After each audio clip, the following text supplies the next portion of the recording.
네, 같이 인사하겠습니다. 인사말은 오시느라 고생하셨습니다. 더 반갑네요. 이렇게 인사를 한번 해보도록 하겠습니다. 인사하겠습니다. 오시느라 고생하셨습니다. 더 반갑네요. 네, 아무튼 반갑습니다. 오늘 비가 많이 왔는데요. 지금은 많이 그쳤습니다. 비가 많이 와서 사실 걱정이 많았습니다. 이렇게 운전이 미숙하거나 대중교통을 이용하시는 분들은 아무래도 오시는데 좀 고민스럽지 않았을까라는 좀 염려가 있었습니다. 그럼에도 불구하고 많은 분들 와주셔서 감사드립니다. 이종국 목사님께서 오늘 좀 이렇게 비가 많이 와서 말씀이 취소될 뻔 했는데요. 청년들이 많이 아쉬워하는 마음을 아시고 세찬 비를 뚫고 도착하셨습니다. 그래요. 그 식사를 하셔야 되는데 식사를 못 하시고 청년들 말씀을 먼저 해주시겠다고 하셔가지고요. 말씀 더 잘 들어야겠죠. 네, 아무튼 더 집중해서 들어주시면 감사하겠습니다. 그러면 서울 강서교회를 담임하시는 이정국 목사님께서 하나님 말씀 전해주시겠습니다.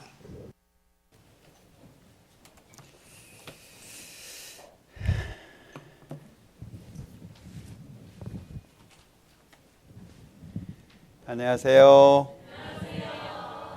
평안하신가요? 진짜 어렵게 왔어요. 설교 배정이 됐을 때 청년들 같이 좀 교제하면 좋겠다라고 말씀을 하셔서 나름 준비를 했는데 비행기가 결항이 되지 않을까 싶을 정도로 한번 이렇게 지연이 됐어요. 원래 5시 10분 비행기인데 근데 기다리다가 KTX 타고 내려가야 되나 그 생각을 했는데 1시간 지연되고 비행기가 떠서 올 수 있게 되었습니다. 오래간만에 뵙기 때문에 저도 나름 기대하고 왔는데 연령층이 높지 않은 것 같아요. 그죠? 최고령이 몇이나 돼요? 나이로 따지자면 30대 중반? 그래요? 근데 이렇게 보기에는 다 20대 초반 같이 보여서 연령이 굉장히 낮아 보이네요. 대학생들만 온 건 아니죠? 그래요. 예, 감사합니다. 잠깐 같이 기도하겠습니다. 우리를 사랑하시는 자비로우신 주님, 참으로 감사합니다. 세상의 많은 사람들 가운데 먼저 불러서 구원해 주시고 또 천국의 소망 가운데 하나님의 자녀로서 오늘을 살아갈 수 있도록 도와주시는 것 참으로 감사합니다. 우리가 살아가는 모든 시간 가운데 하나님의 뜻을 밝히 깨닫고 또 순종하며 이뤄진 영혼들을 구원하고 또 서로 사랑하며 하나님의 참된 선한 일들이 우리를 통해서 온전히 나타날 수 있도록 도와주시기를 원합니다. 함께하는 시간, 비록 짧은 시간이지만 주님께서 각 사람 마음속에 합당한 은혜로 채워주시고 또 우리 순천교회 모든 형제 자매님들 한 사람 한 사람 일일이 기억하셔서 영육 간에 축복해 주시고 고민하고 갈등하는 모든 문제 가운데 함께 하셔서 하나님의 선한 뜻이 온전히 마음속에 받아들여질 수 있도록 도와주시기를 원합니다. 오늘 모든 시간 함께 해주시고 오직 주님의 뜻만이 온전히 나타날 수 있도록 도와주옵소서. 예수님의 이름으로 기도합니다. 아멘. 데살로니가 전서 5장 찾아보겠습니다.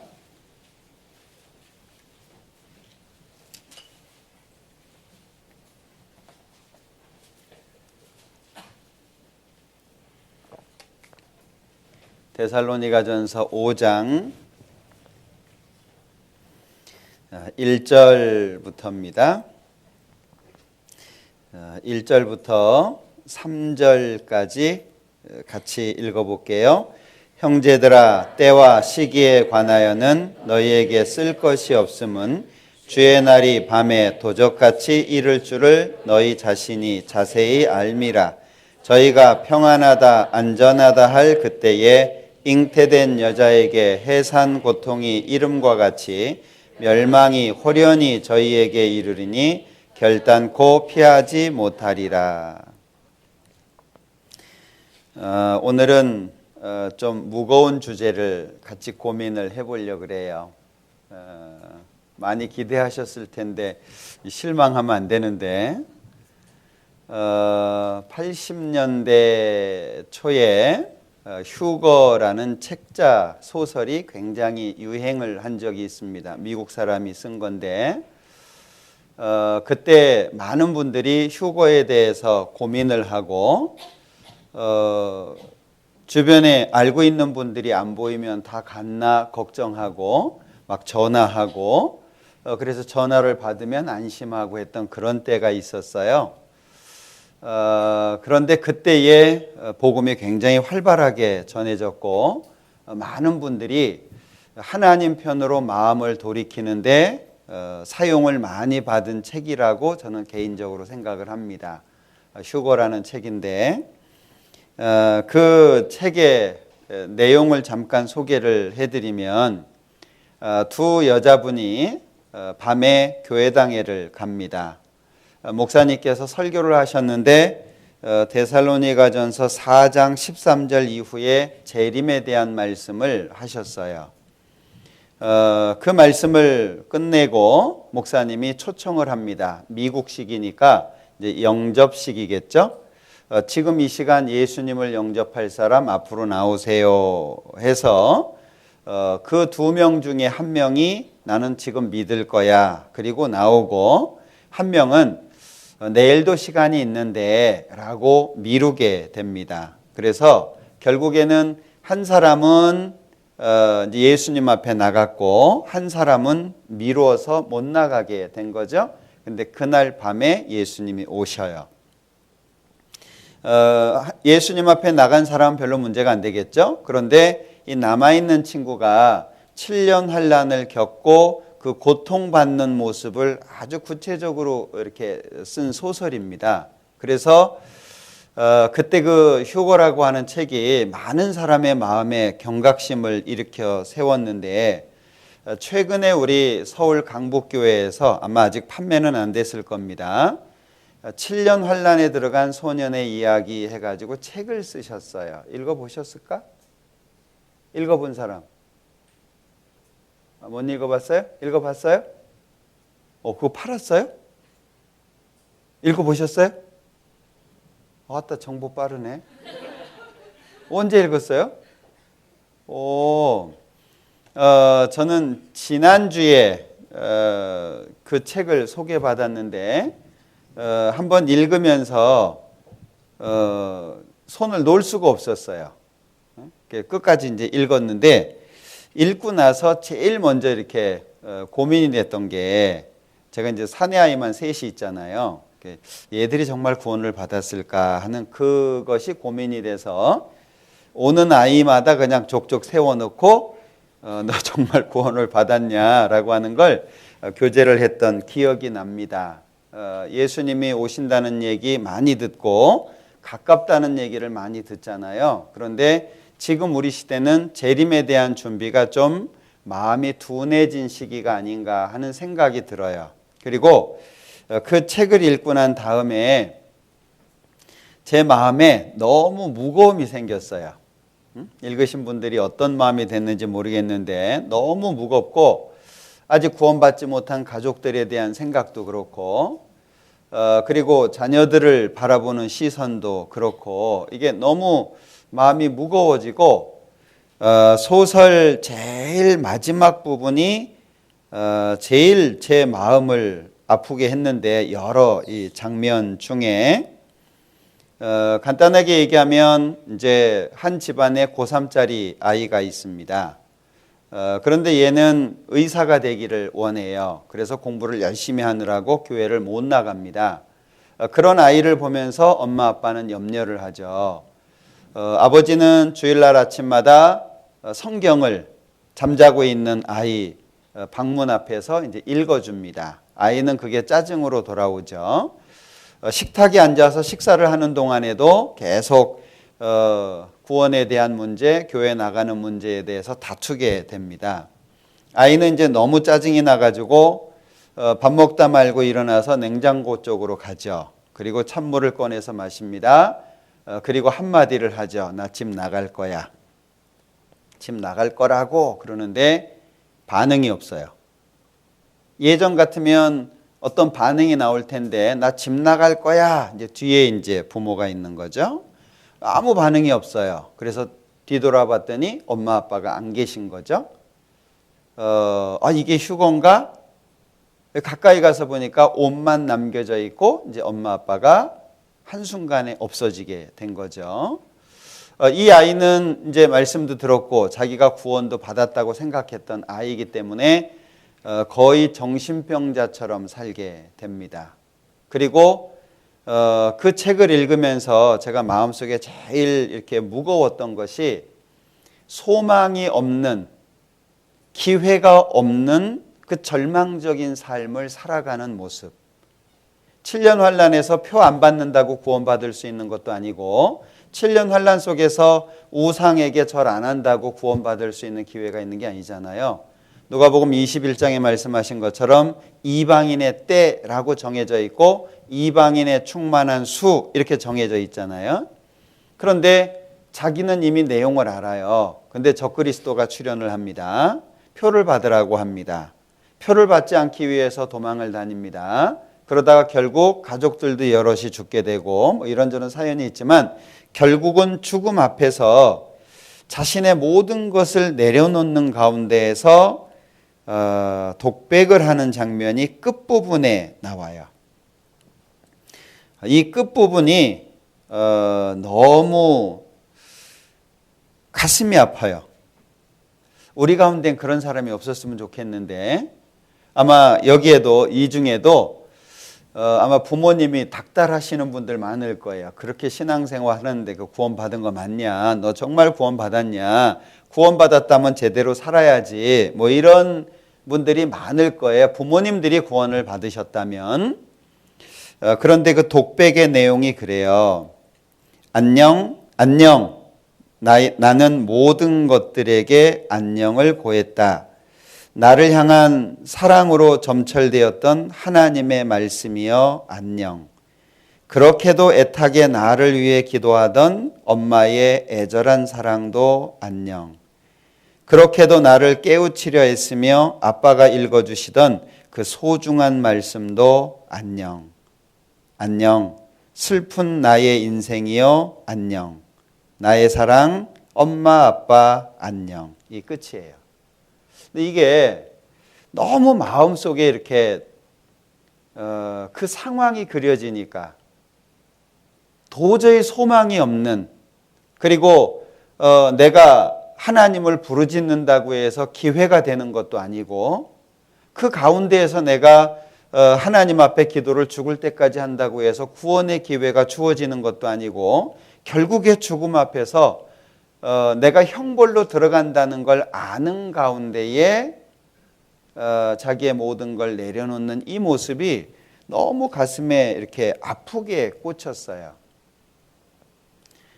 그리고 이제 집회를 가는데 제가 집회를 가려면 우리 서울 강서교회는 강서구청 뒤에 있습니다. 경찰서하고 구청이 있고 그 뒤에 교회당이 있는데 그 경찰서 구청 옆에가 환락가입니다. 술집으로 한 1km가 쭉 술집이에요. 거기를 통과해야 제가 집을 가요. 수많은 사람들이 흥청거리고 술을 마시고 그러는 모습을 보면서 더 마음이 답답했어요.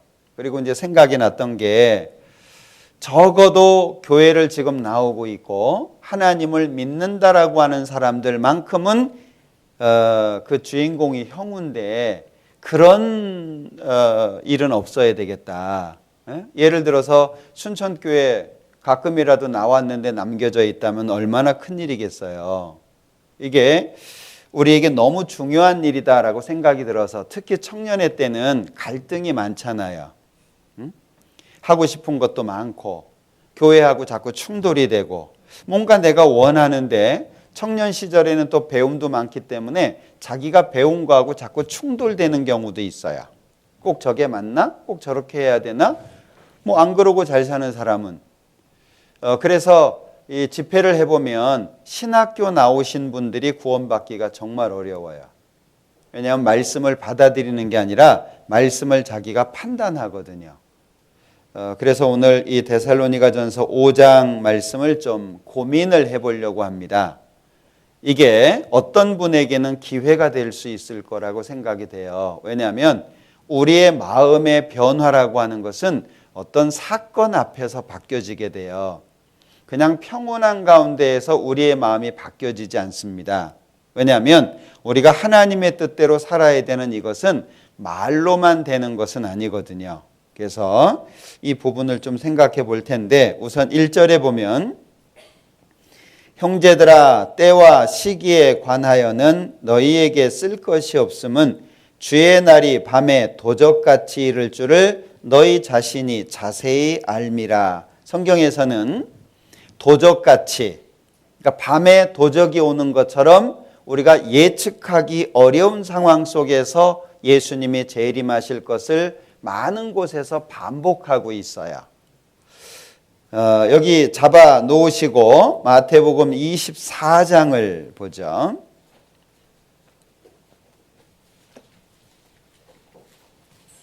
마태복음 24장 31절입니다. 저가 큰 나팔 소리와 함께 천사들을 보내리니 저희가 그 택하신 자들을 하늘 이 끝에서 저 끝까지 사방에서 모으리라. 자, 이 날이 오게 될 겁니다. 마치 초침이 이렇게 째깍째깍째깍 가다가 12, 12에 땡 서는 것처럼 어느 한순간에 탁 이 일이 있겠죠. 그러면 상황 완전히 바뀌어지게 될 거예요. 우리가 모르는 어떤 시간이 옵니다. 그 시간이 땡 오게 되면 그러면 완전히 바뀌어지게 될 거예요. 그러면 그 다음에는 내가 어떻게 하든지 구원의 기회는 이방인에게 주어지지 않습니다. 고린도전서 15장에서도 이것을 비밀이라고 말씀하고 있죠. 비밀인데 나팔 소리가 나면 이 썩을 몸이 썩지 않을 몸으로 죽지 않을 몸으로 바뀌게 될 걸 말씀하고 있고 빌립보서 3장에서도 오직 우리의 시민권은 하늘에 있다. 그래서 우리의 몸이 변화되는 재림에 대한 말씀을 하고 있고 데살로니가전서 4장에서도 표시해 놓으셨죠? 16절에 주께서 호령과 천사장의 소리와 하나님의 나팔로 친히 하늘로 조차 강림하신다. 이 사건을 아주 구체적이고 반복적으로 말씀해 놓고 있어요. 왜냐하면 이것은 반드시 있을 일이라는 거예요. 제가 창조에 대한 말씀을 드릴 때 존재하는 자연은 그것으로 완전하다. 그러나 사람이 만드는 것은 계속 업데이트를 해야 된다. 왜 그러냐? 이게 창조주와 피조물의 차이다. 자, 사람을 이렇게 만드셨는데 어떻게 업데이트를 하면 더 좋을까요? 이 상태에서 어떻게 만들면 더 완전하고 완벽하게 만들까? 요거 뜯어 고치면 불완전해지는 거예요. 이게 하나님이 만드신 작품이죠. 근데 사람이 만드는 건 불완전하니까 계속 업데이트를 하잖아요. 이게 하나님과 사람의 차이예요. 그 완전하신 하나님이 반복해서 경고하신 게 재림이에요. 근데 이 재림이 밤에 도적같이 온다 이렇게 표현하고 있거든요. 누가복음 12장을 볼게요. 누가복음 12장 46절입니다. 46절 생각지 않은 날 알지 못하는 시간에 이 종의 주인이 이르러 엄히 때리고 신실치 아니한 자의 받는 율에 처하리니. 여기 생각지 않은 날 알지 못하는 시간이죠. 그러니까 우리가 좀처럼 마음을 긴장하고 준비하지 않으면 알기가 어려운 거예요. 이 날이 반드시 온다고 되어 있습니다. 마태복음 24장도 반복해서 경고하고 있는데요. 마태복음 24장 50절 생각지 않은 날 알지 못하는 시간에 이랬죠. 43절에 보면 너희가 알지 못함이니라. 너희도 아는 바니 만일 집주인이 도적이 어느 경점에 올 줄 알았다면 깨어있어 그 집을 뚫지 못하게 하였으리라. 42절 그러므로 깨어있으라. 어느 날에 너희 주가 임할는지 너희가 알지 못함이니라. 우리가 모르는 때에 오신다는 거예요. 알면 만약에 뭐 1년 뒤에 며칠 몇 시에 오신다 그러면 우리가 준비하기가 쉽겠죠. 그런데 몰라요. 오신다는 건 확실한데 몰라요. 그런데 데살로니가 전서에서는 뭐라고 표현했죠? 5장 1절에 형제들아 때와 시기에 관하여는 너희에게 쓸 것이 없음은 주의 날이 밤에 도적같이 이를 줄을 너희 자신이 자세히 알미라. 시기를 안다는 건가요? 몇 날 며칠 몇 시를 안다는 건가요? 아닙니다. 그건 몰라요. 그런데 때와 시기에 관하여는 너희에게 쓸 것이 없다. 왜 쓸 것이 없다 그래요? 예수님께서 밤에 도적같이 이른다는 걸 알고 있기 때문이라는 거예요. 몇 날 며칠 몇 시를 아는 게 아니라 밤에 도적같이 오신다. 이걸 알기 때문에 항상 준비하는 자세로 살 수 있다. 그런 의미입니다. 나를 안다는 게 아니에요. 그런데 여기 생각지 않은 날, 알지 못하는 시간에 이게 주님이 오시는 거예요. 그러니까 우리가 긴장하고 준비하지 않으면 큰 문제가 생기는데 누가복음 19장을 한번 볼게요.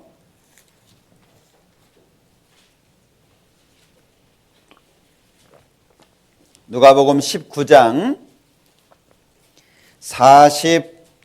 42절입니다. 가라사대 너도 오늘날 평화에 관한 일을 알았다면 좋을 뻔하였거니와 지금 내 눈에 숨기웠도다. 자, 예수님 당시 예루살렘의 멸망을 계속 말씀하셨습니다. 그런데 그 예루살렘의 멸망을 말씀하셨음에도 불구하고 사실 대비한 사람들은 많지 않아요. 예수님의 말씀을 믿었던 사람들만이 거기에서 피했을 텐데, 자, 그러면 평화에 관한 일을 알았다면 좋을 뻔하였거니와. 성경에 무서운 말씀들이 많은데 저보고 무서운 말씀을 하나 꼽으라고 한다면 저는 요한계시록 14장을 꼽을 수 있을 것 같아요. 요한계시록 14장 볼게요. 자, 요한계시록 14장 10절입니다. 9절부터 볼까요? 또 다른 천사 곧 셋째가 그 뒤를 따라 큰 음성으로 가로되 만일 누구든지 짐승과 그의 우상에게 경배하고 이마에나 손에 표를 받으면 그도 하나님의 진노의 포도주를 마시리니 그 진노의 잔에 섞인 것이 없이 부은 포도주라. 거룩한 천사들 앞과 어린 양 앞에서 불과 유황으로 고난을 받으리니 그 고난의 연기가 세세토록 올라가리로다. 여기에서 10절에 보면 그도 하나님의 진노의 포도주를 마시리니 그 진노의 잔에 섞인 것이 없이 부은 포도주라. 뭐죠? 100% 알코올이라는 거예요. 100% 알코올 먹으면 죽습니다. 소주가 몇 도죠? 아는데 얘기 안 하는 거죠. 20도인가 그래요. 맞나요? 제가 오래전에 먹어봐가지고 20도인가 그렇고 보드카가 40도인가 그래요. 보드카는 불을 붙이면 불이 붙어요.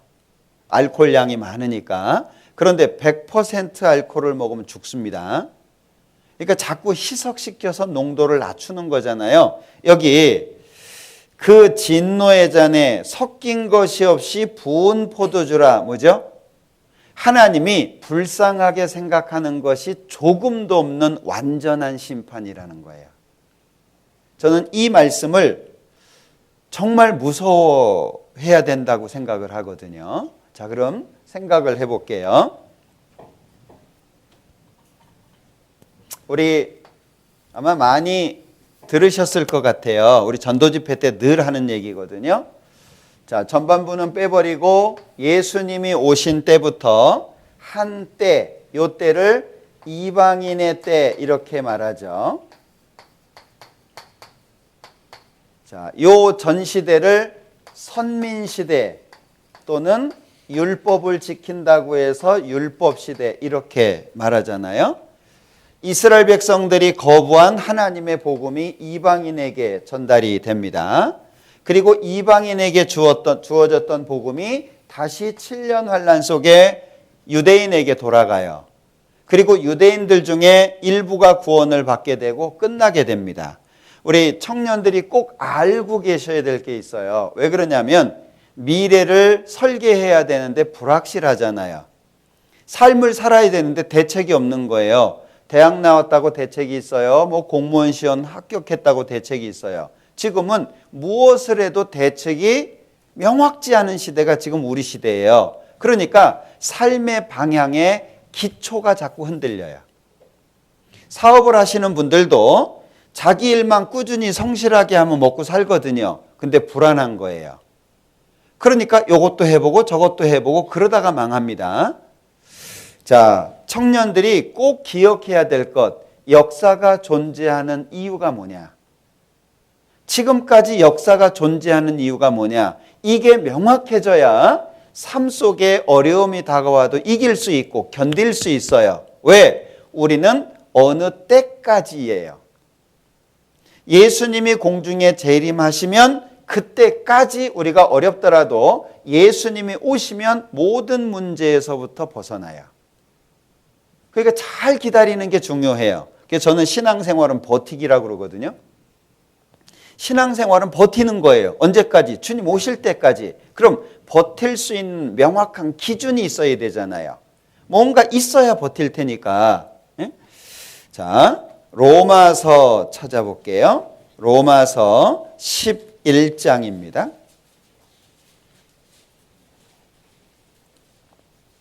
25절, 로마서 11장 25절.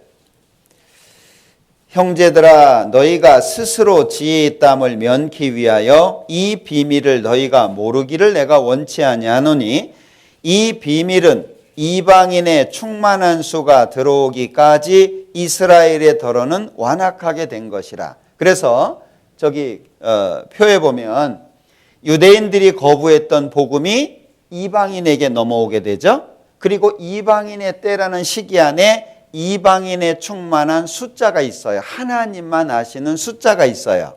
그 이방인의 충만한 수가 들어오면 들어오기까지 이스라엘의 더러는 완악하게 됐죠. 그러니까 유대인들이 예수님을 배척하는 거예요. 그런데 지금 이스라엘 사람들이 구원받아가고 있다는 거 아시죠?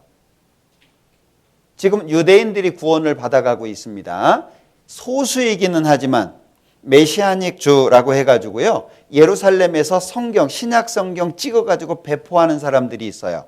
테러도 당하고 살해 위협도 받고 하지만 지금 예루살렘에서 신약 성경을 찍어서 배포한다는 건 이건 기적 같은 일입니다. 왜냐하면 유대인들은 신약 성경을 마귀책이라 그래가지고 못 읽게 하잖아요. 아마 그들이 마태복음 1장을 읽을 수 있다면 구원받기 쉬울 거예요. 구약과 신약의 연결고리가 마태복음 1장이잖아요. 그리고 그들이 히브리서를 읽을 수 있다면 구원받기 아주 쉬울 거라고 생각을 하거든요. 자, 어찌됐든 이방인의 충만한 수가 들어오기까지 이스라엘 사람들은 완악해요. 그런데 그 완악한 게 지금 점점 마음이 좋아지고 있는 거예요. 왜? 유대인들 중에 구원받은 사람들이 일부라도 생기고 있으니까. 자, 그러면 26절. 그리하여 온 이스라엘이 구원을 얻으리라. 이스라엘에게 복음이 전해지게 되는 겁니다. 로마서 9장을 보죠. 27절. 또 이사야가 이스라엘에 관하여 외치되 이스라엘 뭇자손의 수가 비록 바다의 모래 같을지라도 남은 자만 구원을 얻으리니 주께서 땅 위에서 그 말씀을 이루사 필하시고 끝내시리라 하셨느니라. 그러면 이방인의 충만한 숫자가 찹니다. 그리고 이스라엘 사람들에게 복음이 전해져 가지고 유대인들 중에 구원받을 사람들이 구원받습니다. 그러면 역사 끝이라는 거예요. 그럼 역사가 존재하는 이유가 뭐예요? 아직 구원받을 사람이 있기 때문이에요. 그러니까 우리는 신앙생활이라고 하는 것을 할 때 목적이 정확해야 돼요. 내가 존재하는 목적은 잃어진 영혼을 구원하는 거예요. 거기에다가 목적을 맞추고 삶을 정리해야 돼요. 어려운 건 참아야 되고 짊어져야 되는 것은 버텨야 돼요. 왜 이것 때문에? 그러면 신앙생활이 안 돼서 이것저것이 다 흐트러지게 돼요. 그러니까 청년들에게 제가 자주 하는 말씀은 목적을 확실하게 해라. 응? 왜냐하면 성경에 하나님은 약속을 해주셨잖아요. 너희는 먼저 그의 나라와 그의 의를 구하라. 그리하면 이 모든 것을 너희에게 더하시리라. 약속이 돼 있잖아요. 청년들은 훈련의 시기입니다. 예를 들면 군대로 얘기를 들면 훈련병이에요. 힘들죠. 어렵습니다. 그런데 많은 사람들이 구원받았다고 하지만 교회 나오는 사람 적죠. 교회 나오는 사람 중에 주님을 위해서 사는 사람이 더 적은 거예요. 왜? 마음의 결정이 안 되거든요. 마음의 결정이 내가 이대로 살아야 되겠다라고 탁 결정이 되어야 그 길이 열리는 거예요. 그런데 마음의 결정을 못 하잖아요. 계속 갈등 가운데 양쪽에서 고통받아요. 박쥐 얘기 아시잖아요. 박쥐 얘기 들어보셨어요? 짐승나라하고 새나라하고 전쟁했대잖아요. 예? 처음에는 이제 짐승이 이기는 거예요. 그러니까 짐승 편으로 붙었어요. 나 포유류다. 나 새끼 낳잖아. 예? 붙었어요. 근데 새 나라가 이겨가네요. 그러니까 날개 쫙 펴고 나 새야. 근데 두 나라가 화해했대요. 갈 데가 없잖아요. 그래서 동굴 속에 산대요. 절대 그러면 안 된다는 거예요. 양다리 걸치는 것은 인생을 망치는 지름길이에요. 제가 저희 집 아이들한테도 계속 얘기하거든요. 큰애가 28이고 둘째가 25이고 셋째가 23인데 못 알아들어요. 왜? 하고 싶은 게 너무 많아. 원하는 게 너무 많아. 그러니까 그런 눈으로 신앙을 바라보니까 독선적이고 고집스러워 보이고 그거밖에 모르고 전혀 타협할 줄 모르고 이렇게 보일 수밖에 없는 거예요. 근데 그렇게 보면 안 됩니다. 자, 이방인의 때가 끝나죠. 끝나는 것이 예수님이 공중에 재림하시면서 끝나죠. 그러면 구원받은 사람들은 다 예수님 맞으러 갑니다. 그러면 자, 이 땅에 예수님이 오시기 전에는 두 종류의 사람이 살죠. 이방인하고 유대인하고 선민하고 두 종류가 삽니다. 예수님이 십자가에서 죽으신 이후에는 유대인이 있고 이방인이 있고 그 다음에 교회가 있죠. 유대인이나 이방인이나 십자가를 통해서 구원받은 사람들이 있습니다. 이 교회가 예수님 오실 때 가는 거예요. 그러면 7년 속에 또다시 유대인하고 이방인이 남겠죠.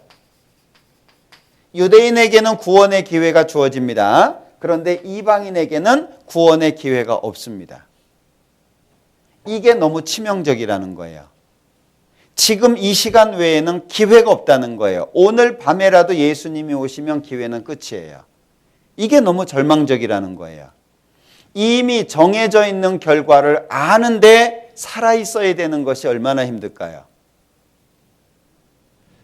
단테라고 하는 사람이 신곡 썼잖아요. 지옥편이 있는데 지옥 입구에는 팻말이 써 있대요. 이 안으로 들어서거들랑 소망 버려라. 지옥이 왜 지옥이냐? 소망이 없는 거예요.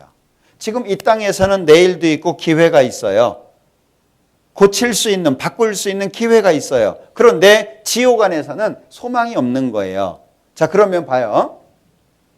7년이 다니엘서에 보면 이 7년이라고 하는 기간이 반으로 구분이 되죠. 전 3년 반하고 후 3년 반하고 나누어져요. 그러면 이 전후에 이루어질 일들이 있죠. 자, 전 3년 반에는 거짓 평화가 시작됩니다. 사람들이 그렇게 원하던 평화가 시작이 됩니다. 기한부 평화조약입니다. 7년이라고 하는. 그래서 저희가 평안하다, 안전하다 할 그때에, 자, 평화가 이루어지려면 요 말미에 어려움이 있어야 되겠죠. 그 어려움을 해결해 주기 위해서 등장하는 한 인물이 나오게 되는 거예요. 한 인물이. 그러니까 지금 세상 돌아가는 거 봐봐요. 지금 중국하고 미국하고 무역 전쟁하고 있죠. 관심 있게 지켜보시나요? 별로 관심 없죠? 예. 성경을 보고 지금 흘러가는 시대를 보면 너무 끔찍한 시대입니다. 시진핑이 왜 북한에 갔는지 생각해 봤어요? 그거 생각해 볼 여력이 없죠. 지금 이제 중국하고 미국하고 무역 전쟁을 하는 것은 미국이 중국을 길들이기 위해서 훈련시키고 있는 겁니다. 미국은 이제 소를 많이 키우죠. 그렇기 때문에 콩이 필요합니다. 중국은 콩 재배를 많이 합니다. 대두라고 하죠. 그래서 미국과 중국이 항상 문제가 되면은 이 콩 가지고 미국을 위협을 했어요. 압박을 했습니다. 너네한테 콩 안 팔어. 뭐 이런 거 있죠. 그러면 이제 미국이 표밭이 미국은 이 농사 짓는 분들이 많아요. 그쪽 표가 굉장히 많습니다. 그러니까 이 사람들이 반발을 해요. 그러면 정치하는 사람들이 위협을 느껴요. 그러니까 이것 때문에 했는데 지금 한 10년 전서부터 중국을 어떻게 길들일 거냐라고 하는 것을 준비해 왔다 그래요. 만약에 콩 가지고 했을 때 이번에도 콩 가지고 들이댔는데 별로 효력을 못 봤어요. 왜냐하면 미국이 준비 다 해놨었거든요. 중국을 길들이기 위해서 또 하나 작업을 한 것이 화웨이라고 아시죠? 4G하고 5G하고 차이가 뭐죠? 생각 안 해보셨구나. 이게 신기술이 들어와서 좋은 일이 아닙니다. 4G는 물론 이제 전송되는 속도의 차이도 있지만 4G는 위치를 추적할 때 아무리 근접한다라고 할지라도 수미터에서 수십 미터의 오차가 있어요. 4G 같은 경우에는. 그런데 5G는 오차가 없어요. 이해되시나요? 오른손이나 이마에 표를 받으면 꼼짝 못해요. 어디 숨어 있을 수가 없어요. 그러니까 세상이 그렇게 가고 있는 겁니다. 그런데 이 5G 기술을 가장 많이 그리고 가장 크게 갖고 있는 데가 화웨이예요. 그 기술을. 그런데 삼성이 터뜨렸어요. 중국보다 먼저. 5G를 터뜨렸잖아요. 상용화 시켰잖아요. 중국이 하기도 전에. 기술은 이 중국이 먼저 갖고 있었던 겁니다. 그러니까 삼성이 터뜨렸어요. 그러니까 미국이 발등에 불이 떨어진 거예요. 왜냐하면 미국은 중국한테 칩 달라고 할 수도 없고 한국도 못 주겠다고 했거든요. 그러면 결정적으로 자체적으로 해결을 해야 되는데 자체적으로 해결할 수 있는 능력이 없어요.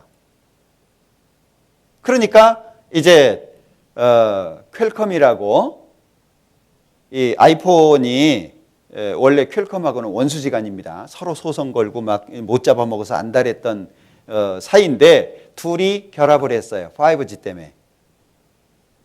그리고 미국이 캐나다를 거주해가지고 딴 곳으로 가려고 하는 화웨이 부회장을 잡아가지고 안 놔주고 있죠. 신문 안 보시나 보다. 그래서 최근에 중국이 손 한쪽을 들었어요. 노트북 생산 중단하겠다. 못 들으셨나? 왜 그러냐?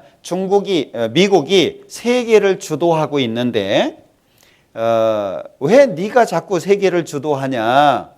러시아도 그렇고 중국도 그렇고 유럽도 그렇고 계속 대드는 거예요. 그런데 그것을 휘어잡고 있으려면 지금은 경제력입니다.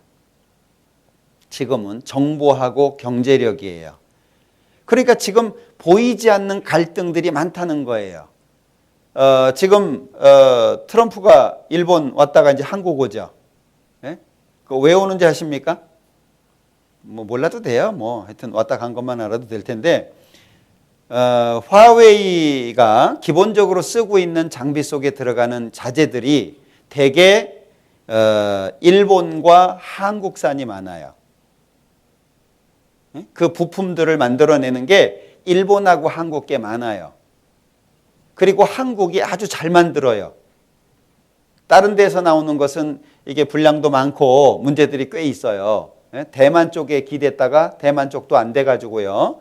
손 끊었습니다. 그러니까 이 우호 국가, 우방 국가라고 하잖아요. 여기 점검하러 오는 거예요. 응? 너 나하고 친하지? 확실하게 친하지? 일본, 너 내 편이지? 그 확인하러 오는 거예요. 한국에 와요. 왜 와요? 너 내 편이야?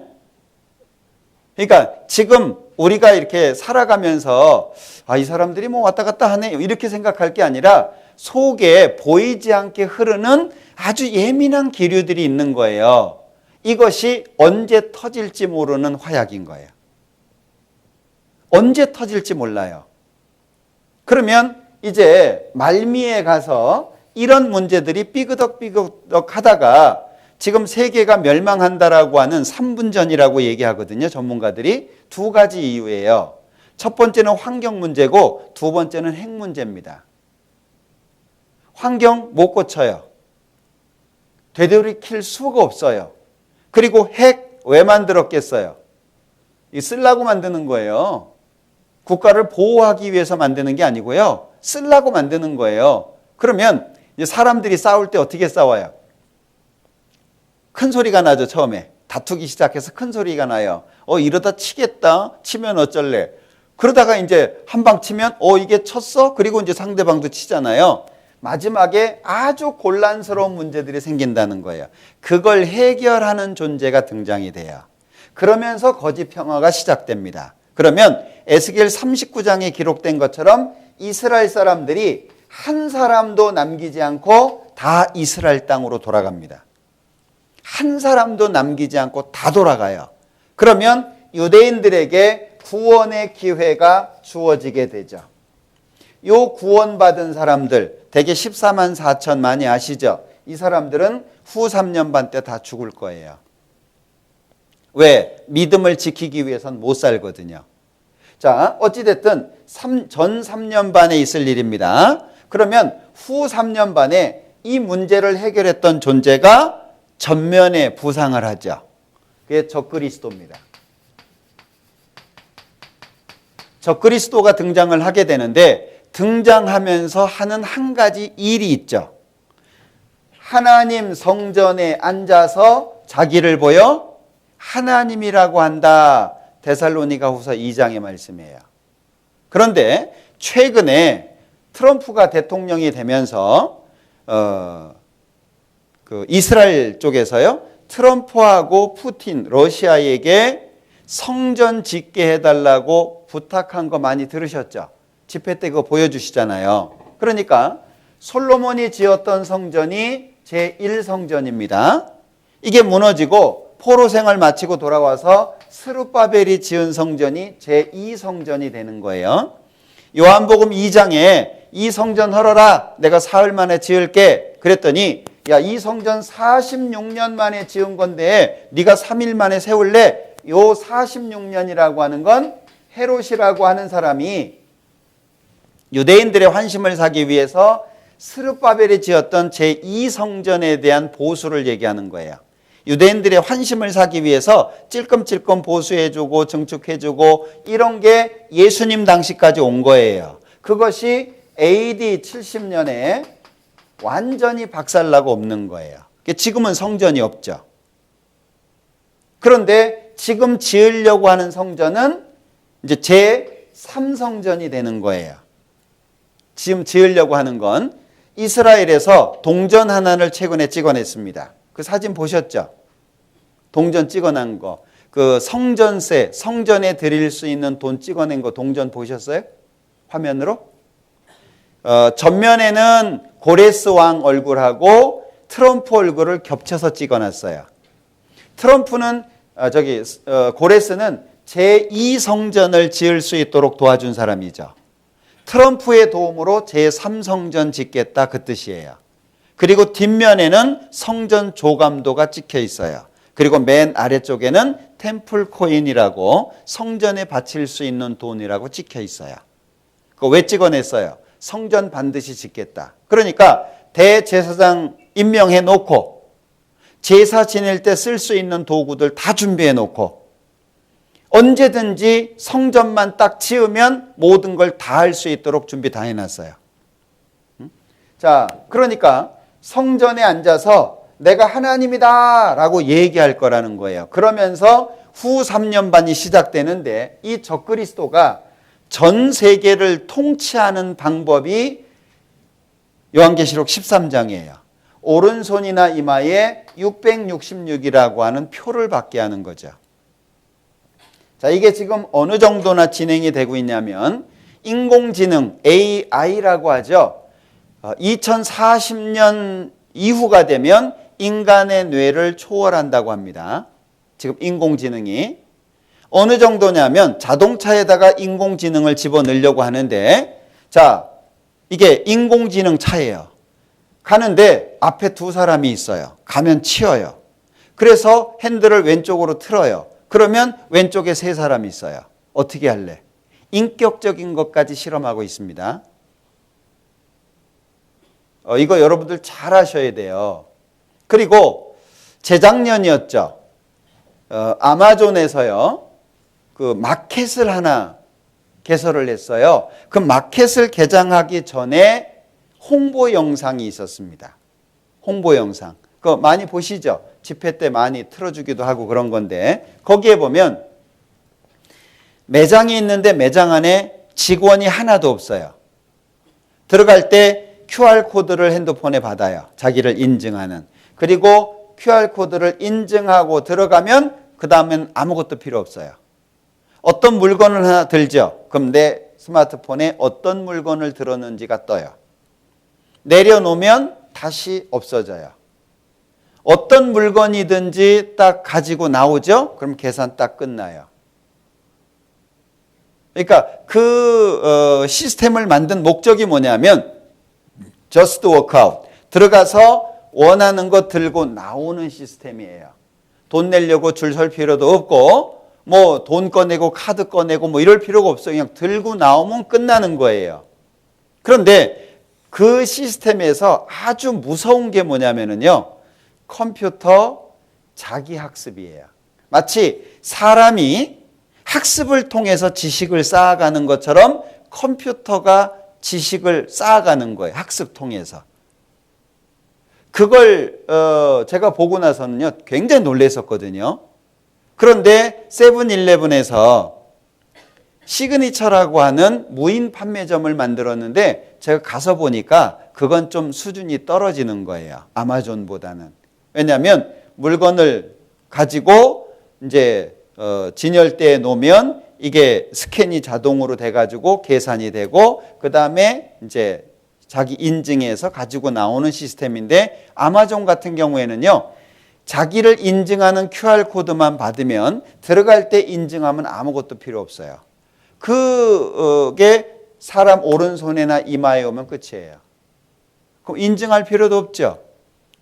우리 하이패스 지나가는 것처럼 지나가면 그냥 자동으로 차감되잖아요. 그런 시스템이 되는 거예요. 그러면 완벽한 통제가 되는데 지금 애플 CEO가 한 말이 있어요. 우리 다음 세대에 태어나는 아이들은 현금이 무엇인지 모르게 될 거다.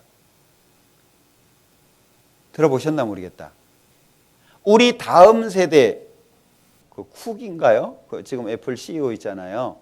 그 사람이 한 말이에요. 우리 다음 세대에 태어나는 아이들은 현금이 뭔지 모르게 될 거라는 거예요. 그럼 무슨 사회가 되는 거죠? 무현금 시대가 되는 거예요. 그게 오른손에나 이마에 펴받는 거예요. 그래서 실질적으로 동전 사용하지 않는, 특히 이스라엘이 앞장서 가지고 현금 없는 사회 만들려고 애쓰고 있거든요. 그러니까 오른손에나 이마에 표를 받는 것이 요한계시록 13장에 보면 경제적인 수단이죠. 매매를 못하게 한다. 경제적인 수단이잖아요. 그 경제적인 수단으로 전 세계에 있는 모든 사람들을 통제하는 거예요. 꼼짝 못합니다.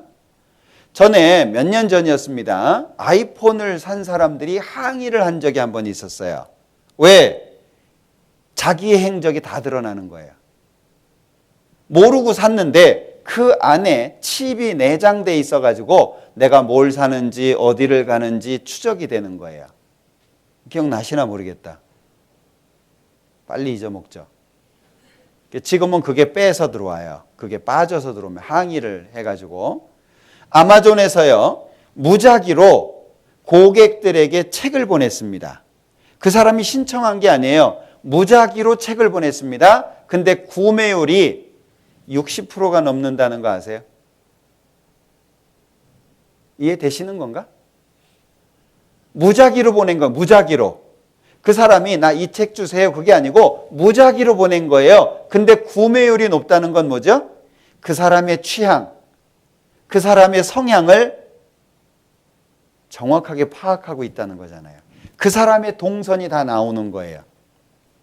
일주일 중에 어디를 자주 가는지, 어디를 정기적으로 가는지, 돈은 어디에 많이 쓰는지, 어느 시간대에는 어디가 있는지, 이런 동선들이 쫙 나타나 있는 거예요. 무섭지 않아요?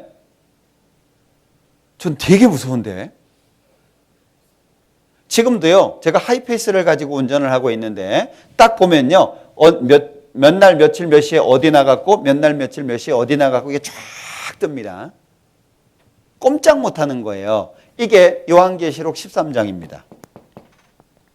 자, 그리고 나면 요한계시록 6장부터 시작해서 19장까지의 내용이 7년 환란에 있을 3번의 심판에 대해서 기록하고 있어요.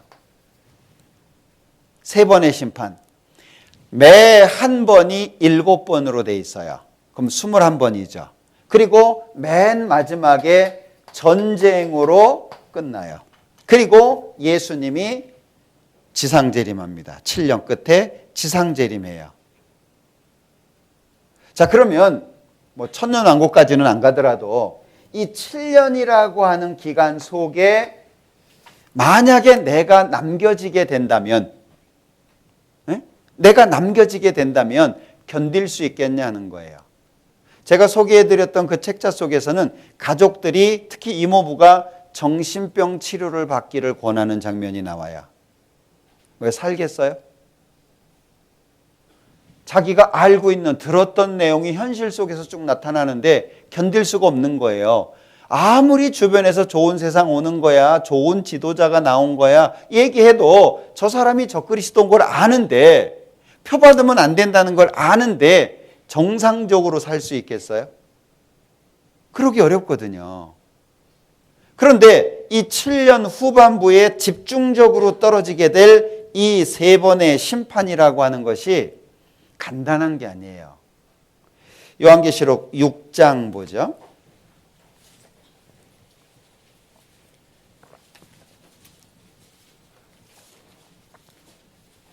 요한계시록 6장 자, 1절에 첫 번째 인을 뗍니다. 인이 첫 번째 심판이죠. 두 번째가 나팔 심판이고 세 번째가 대접 심판입니다. 첫 번째 인을 떼는데 2절에 흰말이 나오는데 활을 가졌어요. 하얀색은 평화를 나타냅니다. 그래서 비둘기 날릴 때 되게 하얀 비둘기 쓰죠. 이게 평화를 상징하는 건데 활을 가졌어요. 그러면 이게 거짓 평화잖아요. 3절에 둘째 인을 떼는데 붉은 말이 나옵니다. 붉은 말이 나오는데 화평을 제하여 버리고 서로 죽이게 하고 큰 칼을 받았다. 이게 전쟁이잖아요. 5절에 보면 셋째 인을 떼시는데 검은 말이 나와요. 근데 손에 저울을 가졌는데 이 검은 말이 상징하는 것은 기근을 말합니다. 여기 6절에 보면 내가 네 생물 사이로서 나는 듯하는 음성을 들으니 가로되 한 데나리온에 밀 한 대요. 돈을 많이 주어도 먹을 걸 얼마 못 사는 거예요. 먹을 게 없는 거예요. 그리고 7절에 보면 넷째 인을 떼죠. 8절에 청황색 말이 나오는데 이름이 사망이에요. 사망. 죽음을 의미하는 거죠. 9절에 보면 다섯째 인을 떼시는데 이 하나님의 말씀과 저희의 가진 증거를 인해서 죽임을 당한 영혼들이 하나님 앞에 호소합니다. 언제까지 우리 기다려야 됩니까? 호소를 합니다. 그리고 12절에 여섯째 인을 떼면 해가 총담같이 검어지고 온 달이 피같이 되고 하늘의 별들이 무화과 나무가 대풍에 흔들려 선 과실이 덜 익은 과실이 떨어지는 것 같이 땅에 떨어집니다. 하늘은 종이축이 말리는 것 같이 떠나가고 각 산과 섬이 제자리에서 옮깁니다. 살겠어요? 자, 이런 거예요. 세 번의 심판인데 일곱 번째가 떼지면서 나팔 첫 번째가 이어지는 겁니다.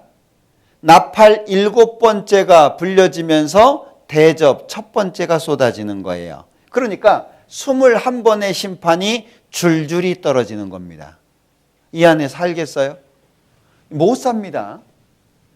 자, 그런데 이제 나중에 6장부터 19장까지 쭉 한번 읽어 보셔요. 자, 그런데 8장에 보면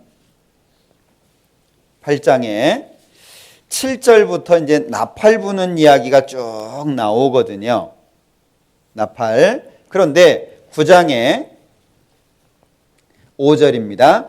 그러나 그들을 죽이지는 못하게 하시고 5달 동안 괴롭게만 하게 하시는데 그 괴롭게 함이 전갈이 사람을 쏠 때 괴롭게 함과 같더라. 그날에는 사람들이 죽기를 구하여도 얻지 못하고 죽고 싶으나 죽음이 저희를 피하리로다. 죽고 싶다. 이게 사람이 자기 생명을 해야 한다는 게 쉬운 게 아니죠. 그런데 죽으려고 하는데 죽을 수가 없어요. 정말 비참한 모습이죠. 14장을 보죠. 자, 14장에 11절입니다. 그 고난의 연기가 세세토록 올라가리로다. 짐승과 그의 우상에게 경배하고 그 이름에 표를 받는 자는 누구든지 밤낮 쉼을 얻지 못하리라. 읽어보면은요, 마음이 너무너무 무거워집니다. 16장 8절. 세 번째 심판입니다. 넷째가 그 대접을 해 쏟음에 해가 권세를 받아 불로 사람들을 태우니. 이게 살 수 있는 것이 아니에요. 7년이라고 하는 기간이 짧은 기간이지만 이 짧은 기간 아마 하루가 1000년같이 느껴질지 모르겠어요. 그런데 만약에 내가 여기 들어가 있다면, 예수님께서 재림하셨는데 내가 그 재림에 동참하지 못했다면, 여러분들 지금 우리가 교회 생활을 하다 보면 주일날 나오는 것도 힘들고 직장 다니시는 분들은 시간 내서 나오기도 어렵고 오래간만에 주말이라고 해서 쉬고 싶은데 또 이런저런 봉사 때문에 봉사하느라고 주말이 더 힘들죠. 월요일 날 출근해야 되는데 쉬지도 못하고 또 출근해가지고 막 힘들죠. 어떤 때는 내가 이렇게 사는 것이 잘 사는 걸까라고 생각될 때도 있어요. 아무것도 안 하고 그냥 한 달 동안 어디 그냥 무인도 가서 쉬다 왔으면 좋겠다. 그럴지도 몰라요. 그죠?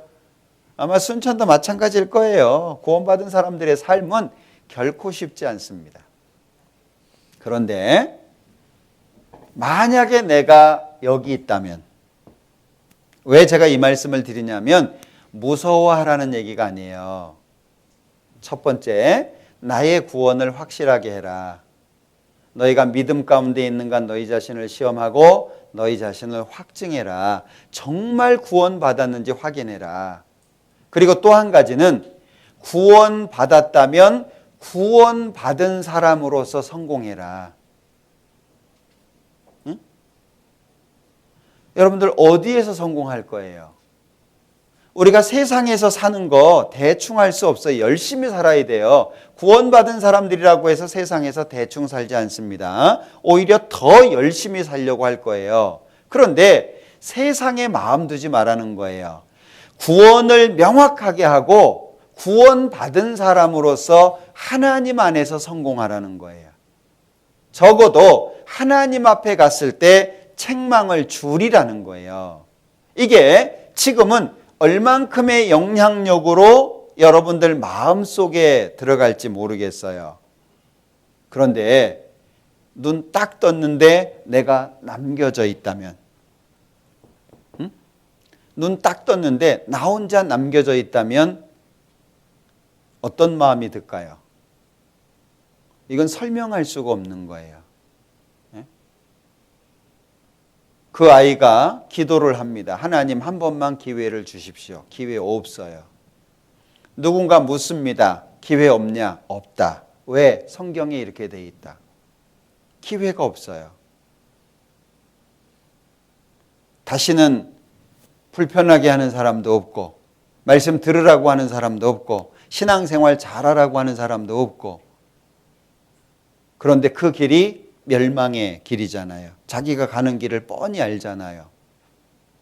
적어도 우리는 말씀 안에서 하나님이 살아계신 게 사실이고 성경이 사실이고 하나님의 말씀하신 그대로 이루어진다는 걸 믿고 사는 사람이잖아요. 어느 날 올 거예요.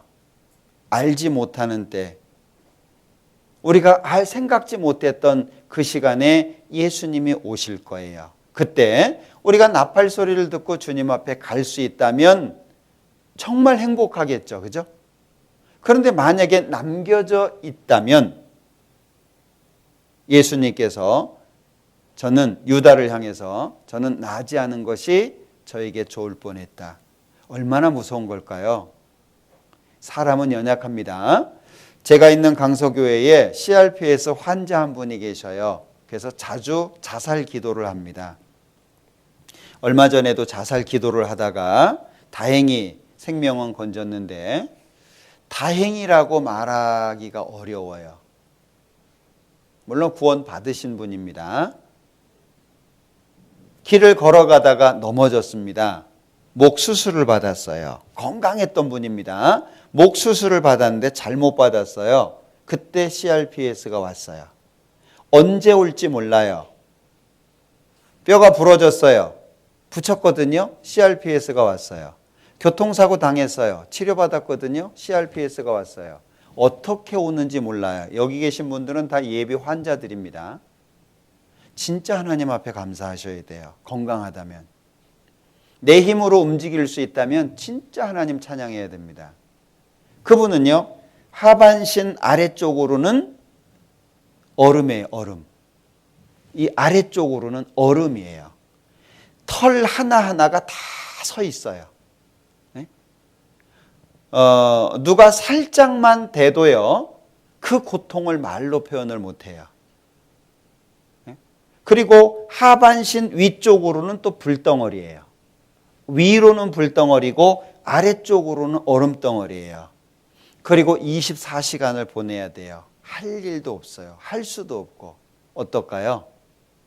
24시간이 240시간이에요. 하루가 그분에게는요, 하루를 넘기는 것이 우리가 하루를 넘기는 거하고 달라요.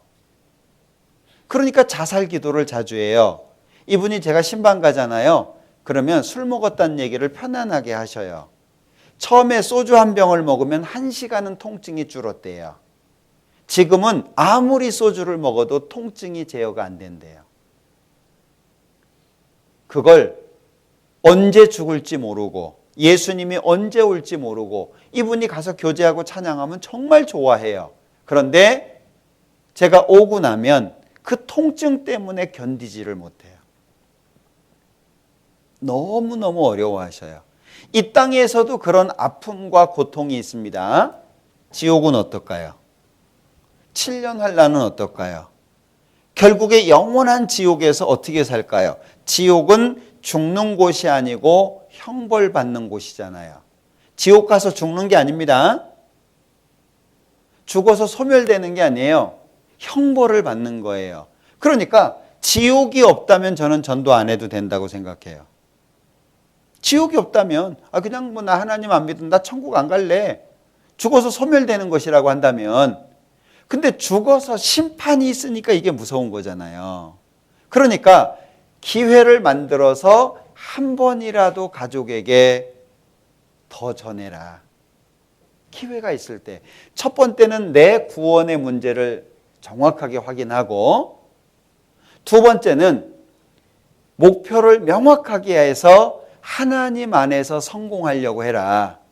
그리고 아직 시간이 있을 때, 우리가 얼마나 남겨져 있을지는 모르지만 아직 시간이 남겨져 있을 때 가족에게 한 번이라도 더 얘기해라. 눈물 한 번이라도 더 흘리고 한 번이라도 더 매달려봐라. 하나님이 어떻게 역사하실지 모르잖아요. 자, 예수님이 공중에 재림하신다는 거, 이거 부인할 수 없습니다. 확실하게 있는 사건입니다.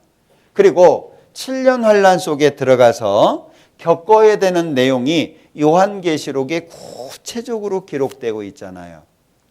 그날에 두 사람이 누워 있어요. 하나는 데려감을 당하고 하나는 버려둠을 당합니다.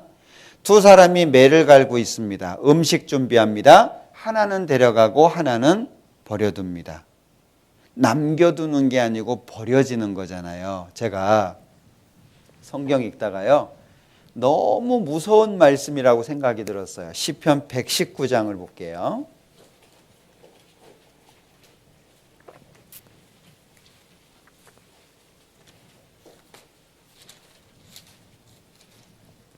(119절) 119장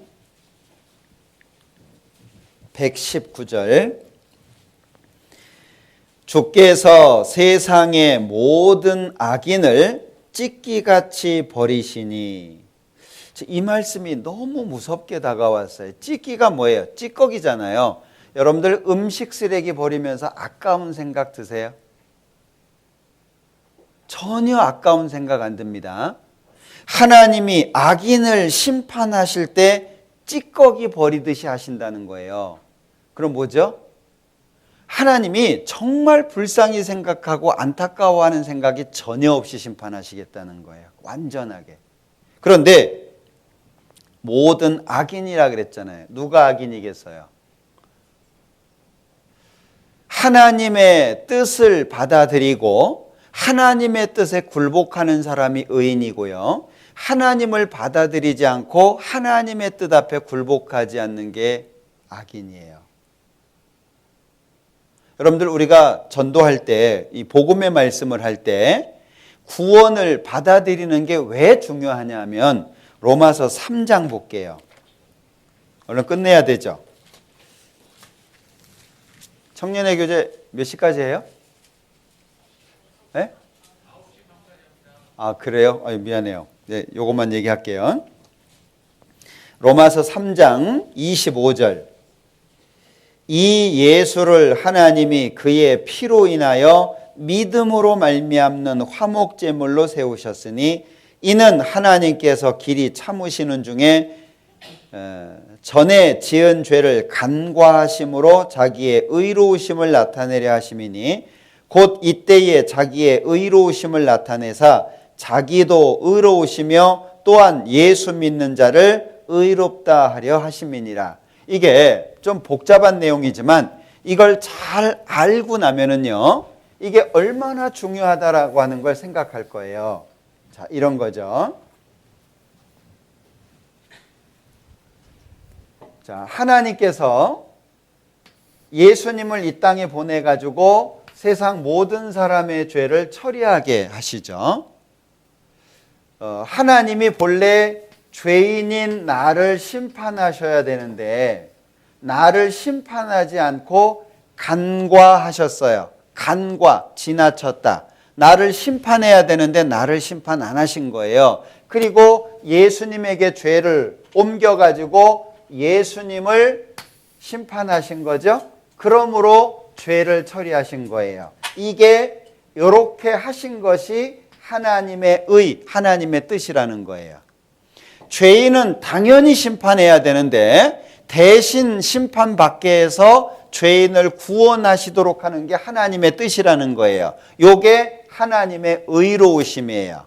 그런데 내가, 죄인인 내가 이 사실을 마음속에 믿잖아요. 받아들이잖아요. 그러면 하나님의 의를 인정하고 받아들이는 것이기 때문에 나도 하나님 앞에 의인이 되는 거예요. 이해되시나요? 그러니까 우리가 예수님이 내 죄를 영원히 용서했다는 것을 받아들이는 것은 하나님의 의를 받아들이는 거예요.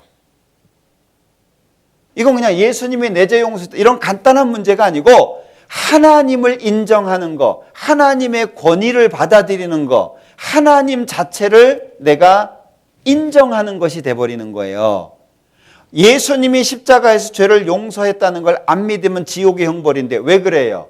하나님 자체를 거부해버리고 하나님의 의를 무시해버린 거예요. 예를 들면 집에 아들이 오래간만에 군대에서 휴가 나왔는데 음식을 차려줬어요. 맛있게 먹는 게 어머니의 의를 받아들이는 거죠. 그런데 그걸 안 먹고 그냥 치워버린다면 어머니가 나를 위해서 수고해 주신 그 수고를 내가 거절해 버리는 거잖아요. 그러니까 예수님의 피 간단하게 내 죄 용서한 거 믿어 안 믿어 이런 차원이 아니라 하나님의 의를 받아들일 거냐 거부할 거냐 이런 큰 문제가 있는 거예요. 이걸 결정 누가 하신 거죠? 하나님이 하신 거예요. 그걸 받아들이는 것은 하나님의 권위로 하나님의 주권으로 만드신 하나님의 의를 내가 받아들이고 인정하는 거예요. 그래서 내가 의인이 되는 거예요. 예수님 안에서. 근데 이걸 안 받아들이면은요, 하나님의 주권 자체를 거부해 버리는 거예요.